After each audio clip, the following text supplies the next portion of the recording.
대전 대덕구 자동차 부품 제조 공장에서 발생한 화재로 14명이 사망하고 60여 명이 부상을 입었습니다. 대단히 안타까운 사고이고 유족들에게 심심한 위로의 말씀을 전하면서 여기에 관해서 몇 가지 질의를 하겠습니다. 자, 2004년에 일어난 아리셀 참사와 아주 비슷합니다.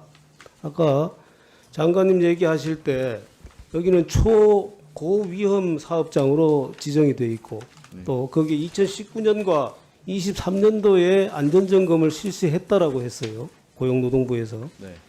자, 지금 현재 이 원인을 조사하고 있는데 저는 그 원인에서 이 고용노동부의 책임이 없다고 할 수 없다라고 생각을 합니다. 이때 분명히 안전점검을 실시를 했으면은 그때 이러한 위험성이 있는 것들을 체크를 했어야지 이제 와서 그때 했어야 된다. 이 말은 가당치 않다고 생각합니다. 그리고 그 당시에 아까 뭐 유증기 이런 얘기도 나왔다고 했는데 그런 걸 충분히 그때 점검을 해서 그걸 방지할 수 있는 조치를 취하더라니 그게 안전점검을 실시하는 목적 아닙니까? 아무것도 하지 않고 그냥 거기에 그런 현상이 있더라라는 거 파악만 하고 와가지고 그 안전점검을 실시했다고 할 수 있겠습니까? 여기는 고용노동부 책임도 분명히 있고 그다음에 거기를 갔으면은 여기 불법 증축되어 있는 그 이번에 참사를 키운 여기에 대해서도 창문이 한쪽으로만 나 있어가지고 구조를 제대로 못했다 그러잖아요. 이런 점들도 함께 다 같이 검토를 했어야지. 그냥 나가서 현장만 쭉 둘러보고 온다. 그게 안전점검이라고 할 수 있겠습니까? 고용노동부가 이 부분에 대해서 자신의 책임도 명확하게 가려야 된다라고 생각을 합니다. 장관님 그런 조치 분명히 해주기 바랍니다. 네, 장관으로서 일터에서 노동자 사망을 막지 못해서 정말 송구하고 무거운 책임을 느낍니다. 그리고 또 한 가지 지적할 게 있습니다. 거기 나트륨 때문에 네. 초기에 진화를 하지 못했어요. 2시간가량 그 나트륨을 옮기느라고 진화 작업을 못했습니다. 그게 피해를 엄청나게 확산시키는 원인이 됐습니다. 지난번 아리셀 참사 때도 마찬가지 그때 리튬이었죠. 이번에는 나트륨입니다. 물에 접촉하면 폭발하는 이런 위험 물질이 있을 경우에 어떻게 보관을 해야 되는가 우리 이 보관 체계를 좀 점검해 보시기 바랍니다. 제가 이걸 쭉 보니까 바깥에 보관할 수 있는 경우도 있고 안에 보관할 수도 있는 경우도 있는데 이거는 안에 보관할 수 있도록 되어 있더라고요. 근데 그걸 근본적으로 좀 정비를 할 필요가 있어 보입니다. 아예 이렇게 위험한 물질, 불이 발생, 화재가 났을 때 물을 가지고 여기에 하면 폭발하는 이런 물질은 아예 별도의 장소에 보관하도록 한다든지 또는 안에 보관한다 그러면은 작업전에 동선과 완전히 떨어진 상태에서 여기는 물이 아주 침투할 수 없도록 그러니까 그런 완벽한 안전장치가 된 그런 용기에 보관을 한다든지 뭐 이렇게 규정을 있어야 되지. 지금 현재 규정을 보니까 현재 규정은 단순히 뭐 지면보다 높아야 된다. 침수되지 않도록 해야 된다. 이 정도 기준밖에 없는 것 같아요. 화재가 났을 때 이거를 사고를 키우지 않도록 하기 위한 그런 꼼꼼한 지금 대책을 마련하기 바랍니다. 이 규정 분명히 좀 살펴보시기 바랍니다. 네, 그렇게 하겠습니다. 다음으로 지금 개정된 노동조합법, 개정된 노동조합 및 노동관계조정법의 시행에 대해서 몇 가지 물어보겠습니다. 자, 이 소위 말하는 노란봉투법 시행 이 첫날부터 전국에 407개 하청업체가 221개 원정업체를 상대로 해서 교섭 신청을 했어요. 그리고 교섭 단위 분리 신청, 쪼개기 교섭이라고 하는 이것도 39건에 달했습니다. 이거는 더 확대될 가능성이 있습니다. 일단 아까 얘기한 원청 사업자를 상대로 교섭 요구를 해서 그 교섭성이 인정되면은 사용자성이 인정된다 그러면 그럼 또 분리교섭 요구를 할 겁니다. 엄청 늘어날 가능성이 있어요.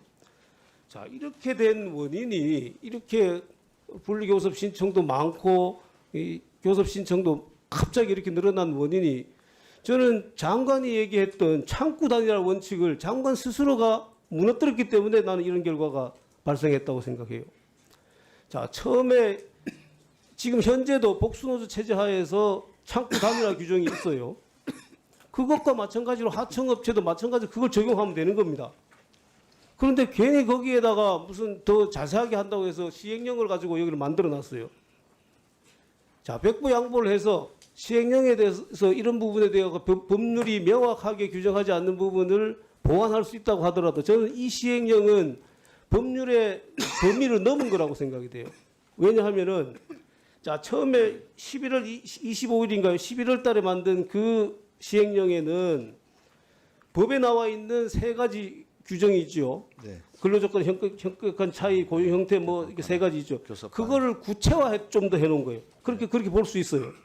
그런데 1월 달에 한 그 규정을 보면은 그거는 구체화해 놓은 걸 넘어서 노동위원회가 판단할 때 이러이러한 것들을 우선적으로 판단해야 된다. 이렇게 규정해 놨어요. 시행령 그렇게 돼 있죠. 네. 법 어디에도 그걸 우선으로 해라라는 규정이 없어요. 노동위원회는 그 세 가지를 균형적으로 다 고려를 해서 사용자성을 판단하고 교섭 창구를 단일화할 것인지 분리할 것인지를 판단할 수 있도록 이렇게 되어 있습니다. 그런데 시행령이 아무런 근거도 없이 그렇게 해놨어요. 지금 제가 말씀드린 대로 그걸 쭉 쓰고 우선